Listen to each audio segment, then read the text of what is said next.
Luar biasa, hujan pun ikut merayakan Mbak Tia. Kalau pakai teori Al-Kautsar, Gus, Mbak Tia ini mulai malam hari ini sudah mendapatkan secara resmi Al-Kautsar dari Allah.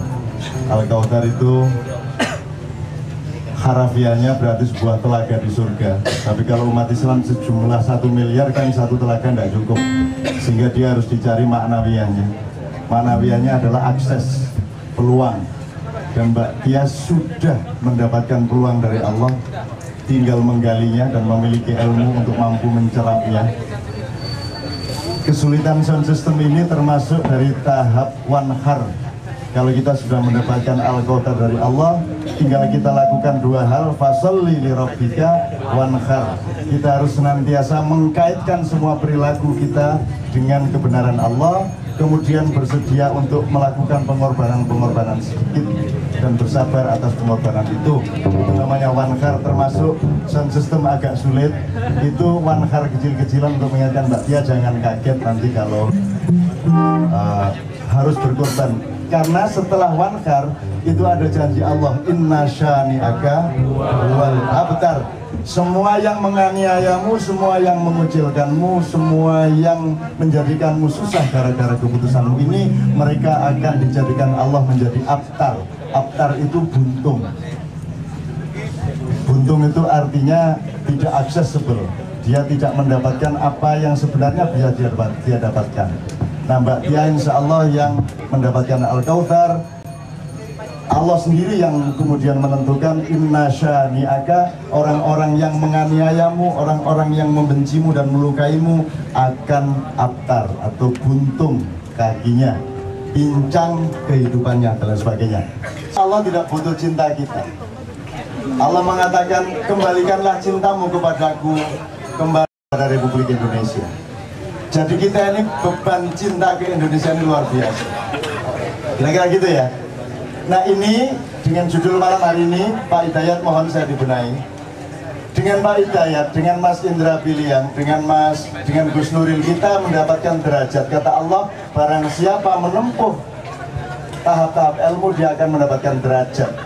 Tetapi lagu ini tadi dengan berantas kita mendapat martabat.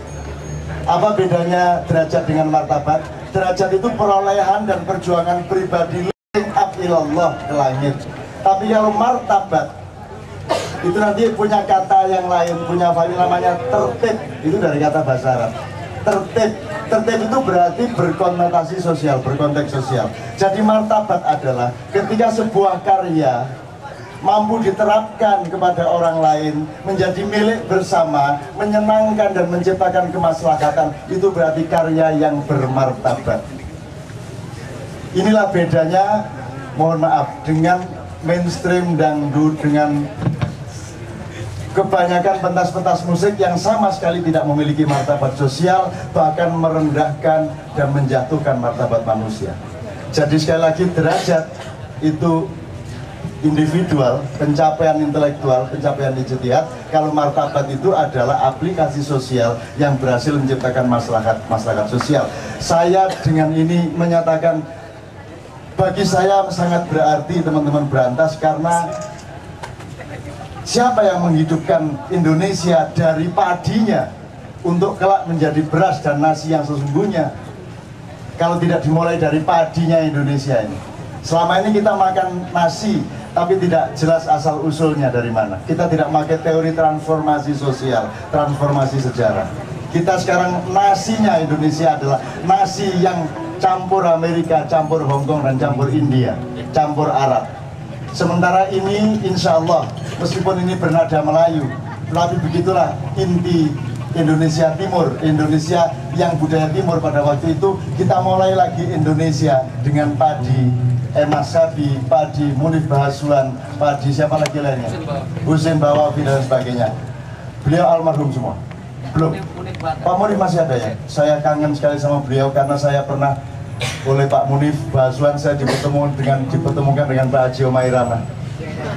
Beliau sangat merindukan pertemuan antara Omai Rama sama saya, dan saya mau diajak Pak Munif ke studionya Omai Rama kira-kira 15 tahun yang lalu. Kami mengobrol berdua tentang perjuangan Islam, manusia, demokrasi sampai jam 3 pagi. Dan begitu jam 3 pagi saya pamit, Pak Omai Rahman tanya sama saya, jadi Cak Nun apa yang saya bisa bantu untuk yayasannya Cak Nun? Oh, rupanya yang datang ke dia itu bawa proposal. Sehingga saya disangka minta bantuan ke situ. Loh, saya nggak minta bantuan.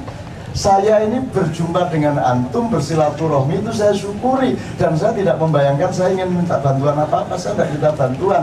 Jadi rupanya ngobrol 5 jam tadi itu disangka abroad supaya saya dapat bantuan, pulang bawa duit gitu loh. Jadi sedih betul saya malam itu. Ya Allah, dipikir aku njaluk duit. Aku gak duit, cuman gengsi karo duit. Masalah itu lah, aku manggil karo awakku ndek kulit pijitan. Aslinya butuh, saya cuma sama duit itu saya kejam.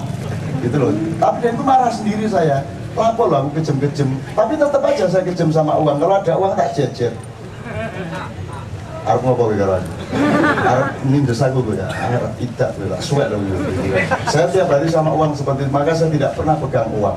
Tidak pernah masukin kartu ke ATM, tidak pernah punya urusan bank. Aku buta huruf soal itu semua, dan aku akan bertahan buta huruf seumur hidup soal uang. Amin. Buta huruf, saya tidak mau tahu. Pokoknya itu urusan Novia kalau pakai.